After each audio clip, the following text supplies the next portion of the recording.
Welcome back to S group. मेरा नाम है आमिर और हाजिर हूँ जावास्क्रिप्ट की एक नई क्लास लेकर।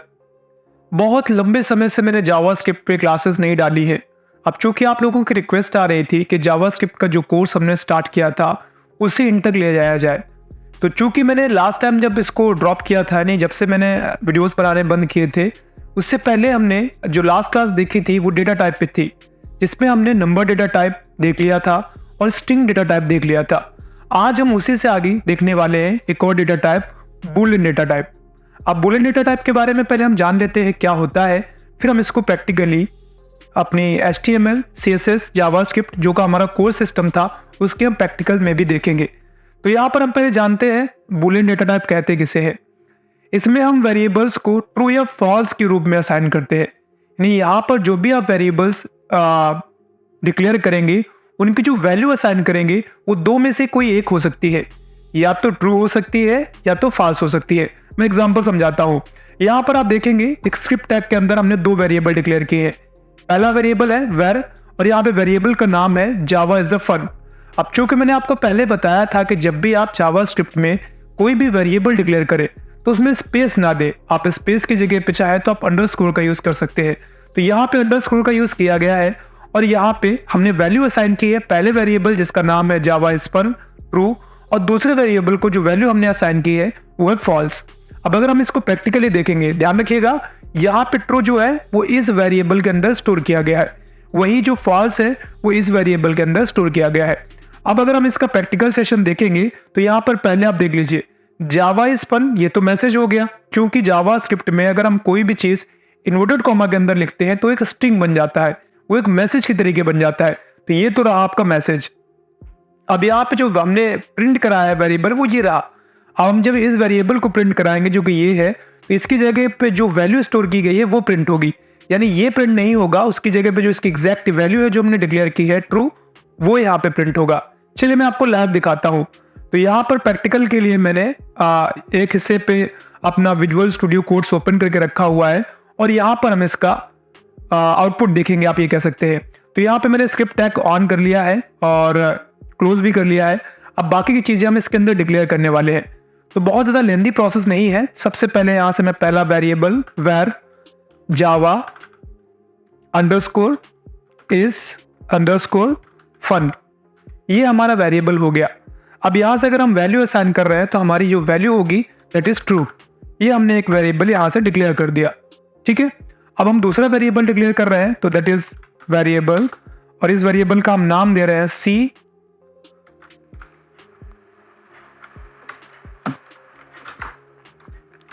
Language underscore is underscore fun. ये हमने यहां से डिक्लेयर किया और इसका जो मान है वो ये हो गया। तो हमने वैल्यू भी असाइन कर दी। देखिए यहाँ पर हमने दो वेरिएबल डिक्लेयर किए। पहला वेरिएबल जावा इज फन है, दूसरा variable C language is fun. तो यहाँ पे दो वेरिएबल्स हमने डिक्लेयर किए और दोनों में हमने वैल्यू स्टोर की है। पहले में ट्रू, दूसरे में ट्रू नहीं करेंगे, हम दूसरे में फॉल्स कर लेते हैं ताकि अलग अलग यहाँ पे जो वैल्यूज हो वो असाइन हो। चलिए अब हम प्रिंट करा के देखते हैं कि प्रिंट क्या होगा। तो यहां से मैं जाता हूं और लिखता हूं डॉक्यूमेंट डॉट राइट, और मैं यहाँ पे एक पहले मैसेज देता हूं like JavaScript is fun, ठीक है। और हमें प्रिंट कराना है क्या, हमें एक वेरिएबल प्रिंट कराना है। वेरिएबल क्या था, जावा इज फन। तो यहाँ पे देखिए ये जो वेरिएबल है ये हमने प्रिंट करने के लिए बोला। पहले तो ये मैसेज आएगा, इसके बाद जो ये वेरिएबल है इसका जो मान होगा वो प्रिंट होगा। चलिए चेक करके देखते हैं। यहां से मैंने कंट्रोल एंड एस किया और जैसे आपने देखा यहाँ पर आपका जावा इज फन ट्रू। अब यहाँ पे स्पेस नहीं आ रहा है तो आप स्पेस थोड़ा सा यहाँ पे दे दीजिए तो आपका स्पेस भी आ जाएगा लाइक ये। और हमने यहाँ से सेव किया। जब आप यहाँ पे सेव करेंगे लाइक यहाँ पे, ठीक है, तो ये आपका यहाँ पे आउटपुट आ गया। अब मान लीजिए मैं यहाँ पे दूसरे वाले को प्रिंट कराता हूं तो मैं क्या करूंगा, दूसरे वाले को भी प्रिंट करा सकता हूं। तो यहां से मैंने इंटर प्रेस किया, ठीक है, और मैं यहाँ पे डॉक्यूमेंट डॉट राइट फिर से ले लेता हूं। इसके बाद यहाँ पे मैं लिख देता हूं, फिर मेरा मैसेज है सी लैंग्वेज इज फन। और इसके बाद जो हमारा वेरिएबल हमने डिक्लेयर किया था वो हम यहाँ से कर लेते हैं। तो मैं यहाँ से थोड़ा सा स्पेस दूंगा और स्पेस देने के बाद जो हमारा वेरिएबल था सी लैंग्वेज वो यहाँ पे हम टाइप करेंगे। ये देखिए हमने टाइप कर दिया। तो अब यहाँ पे क्या हुआ, हमारे दोनों के दोनों हमने मैसेजेस प्रिंट कर दिए हैं। अब यहाँ पे ध्यान दीजिएगा, मैं जैसे सेव करूंगा तो सेव करने के बाद आप देखेंगे यहाँ पर एक तो वेरिएबल ये रहा जिसका मान प्रिंट हुआ है सी। अब आप ये चाहते हो कि यहाँ से ये लाइन चेंज हो जाए, तो अब यहाँ पे आइए, इस वेरिएबल के बाद आप यहाँ से प्लस करिए और इसके बाद फिर आप यहाँ पे इन्वर्टेड कॉमा लगाइए और बी आर टैग लगा दीजिए। बी आर टैग लगाएंगे तो क्या होगा, आपका लाइन चेंज हो जाएगा। तो यहाँ पर देख लीजिए आपका लाइन चेंज हो गया है। तो इस तरीके से यहाँ पर हमने बूलियन डेटा टाइप का यूज किया, जहाँ पर हमने दो वेरिएबल डिक्लेयर किए थे और दोनों में जो वैल्यूज हमने स्टोर करी हैं that is in Boolean data type. Hopes आपको समझ आ गया होगा कि बूलियन डेटा टाइप का हम इस्तेमाल कैसे करते हैं। चलिए अब हम देखते हैं अगला हमारा डेटा टाइप कौन सा है। तो अगर हम अगले डेटा टाइप की बात करेंगे तो अगला डेटा टाइप है हमारा अनडिफाइंड डेटा टाइप। अब ये क्या है, आपने कोई वेरिएबल डिक्लेयर कर दिया, जैसे यहाँ पे देखिए अगर हमने कोई वेरिएबल डिक्लेयर किया है परंतु उस वेरिएबल में कोई वैल्यू स्टोर नहीं कराई तो उस वेरिएबल को हम अनडिफाइंड डेटा टाइप कहते हैं। जैसे यहाँ पे एक वेरिएबल ए डिक्लेयर किया गया है और हमने कहा कि ए को प्रिंट कराइए, लेकिन ए के अंदर कोई वैल्यू नहीं डाली गई है, तो हम क्या कहेंगे ऐसे में, ये हमारा जो वेरिएबल है अनडिफाइंड है। ठीक है, अनडिफाइंड क्यों है, क्योंकि इसके अंदर कोई भी वैल्यू हमने नहीं स्टोर कराई है। चलिए मैं चेक कराता हूं आपको कैसे होगा। तो मैं यहां से थोड़ी देर के लिए अब ये इतने हिस्से को यहां से मैं डिलीट कर रहा हूं। डिलीट किया हमने और चलिए मैं यहां से इसको भी डिलीट कर देता हूं और मैं थोड़ा सा छोटा रखने के लिए यहां से एक वेरिएबल का नाम मैं ए दे देता हूं। चलिए ठीक है, अब हम ए को प्रिंट कराएंगे। चलिए मैं प्रिंट आउट यहां बगल में देखूंगा लाइक हियर। अब यहां से अगर मैं मान लीजिए डॉक्यूमेंट डॉट राइट लिखता हूं, डॉक्यूमेंट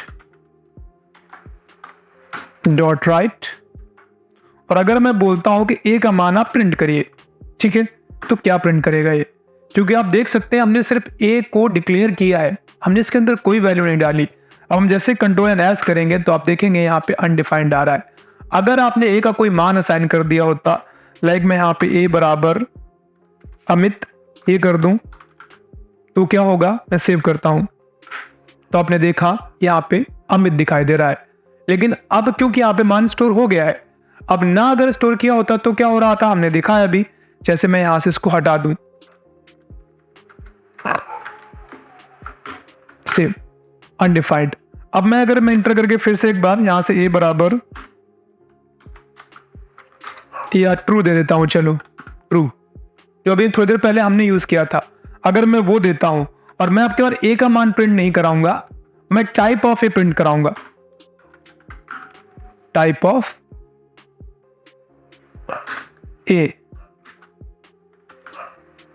ए का मान मैं यहां पे प्रिंट नहीं करा रहा हूं, मैं टाइप ऑफ ए प्रिंट करा रहा हूं। आपने देखा यहां पे बूलियन बता रहा है। टाइप ऑफ ए का मतलब होता है जो हमने वेरिएबल डिक्लेयर किया है ए, उस पर जो हमने वैल्यू स्टोर की है उस वैल्यू का टाइप क्या है, डेटा टाइप क्या है। तो आप यहाँ पे देख सकते हैं जो हमने ए वेरिएबल डिक्लेयर किया है, अगर हमने थोड़ी देर पहले चूंकि उसमें कोई वैल्यू स्टोर नहीं की थी तो अनडिफाइंड डेटा टाइप था, लेकिन अब हमने एक वैल्यू स्टोर की है और वो वैल्यू है ट्रू। अब यहीं पे देखिएगा, अगर मैं ट्रू में इन्वर्टेड कॉमा लगा दूं तब क्या होगा, अब जब हमने इन्वर्टेड कॉमा लगा दिया तो ये बन गया आपका स्ट्रिंग डेटा टाइप। क्यों, क्योंकि इन्वर्टेड कॉमा के अंदर अगर आप कोई भी चीज डिक्लेयर करते हैं तो क्या हो जाता है, वो स्ट्रिंग डेटा टाइप बन जाता है। मैं आपको सेव करके दिखाता हूं। अब जैसे मैं सेव करूंगा तो आप यहाँ पे देख सकते हैं आपको स्ट्रिंग दिखाई दे रहा है। क्यों, क्योंकि ट्रू अगर आप इन्वर्टेड कॉमा के अंदर, जैसे अगर मैं मान लीजिए मैं फिर से एक बार दिखा दूं आपको, थोड़ा रिकॉल करते हैं। अगर मैं यहाँ पे 10 लिखता हूं और मैं सेव करता हूं, अभी आप देखेंगे एक नंबर है। क्यों, क्योंकि 10 को इन्वर्टेड कॉमा के अंदर नहीं लिखा गया है। अब अगर मैं 10 को इन्वर्टेड कॉमा के अंदर लिख दूं, सेव कर दिया, अब ये स्ट्रिंग बन गया। अब ये मैथमेटिकल ऑपरेशंस नहीं करेगा। अब अगर 10 में 10 को जोड़ेंगे आप तो क्या होगा, आपका 1010 बताएगा। क्योंकि 10 एक अल्फाबेट्स जैसे नंबर्स, जो वर्ड्स होते हैं, जो आप लेटर्स के नाम बनते हैं, उसी के तरीके आपका ये रिएक्ट करेगा। तो आज की इस क्लास में हमने दो डेटा टाइप देखे। पहला डेटा टाइप था हमारा बूलियन डेटा टाइप और दूसरा डेटा टाइप था हमारा अनडिफाइंड डेटा टाइप। जावास्क्रिप्ट की क्लास फिर से कंटिन्यू रहेगी। पिछली बार हमने मिस कर दिया था या किसी रीजनवश मैं कंटिन्यू नहीं कर पाया था, लेकिन आई एश्योर यू कि अब से आपको जावास्क्रिप्ट पे, टैली प्राइम पे, जो भी कंप्यूटर कोर्सेस हैं उन पे सब पे आपको रेगुलर क्लासेस फिर से मिलनी स्टार्ट हो जाएंगी। अगर आपका कोई क्वेश्चन है जो आप हमसे पूछना चाहते हैं, आप उसे कमेंट सेक्शन पे लिख सकते हैं। होप्स आपको आज की ये क्लास पसंद आई होगी। वीडियो पसंद आया है, वीडियो को लाइक, चैनल को सब्सक्राइब, बेल आइकन पे हिट। बहुत जल्द मिलेंगे, तब तक अपना ख्याल रखिए, कंप्यूटर सीखते रहिए और जावास्क्रिप्ट सीखते रहिए। Bye bye and take care.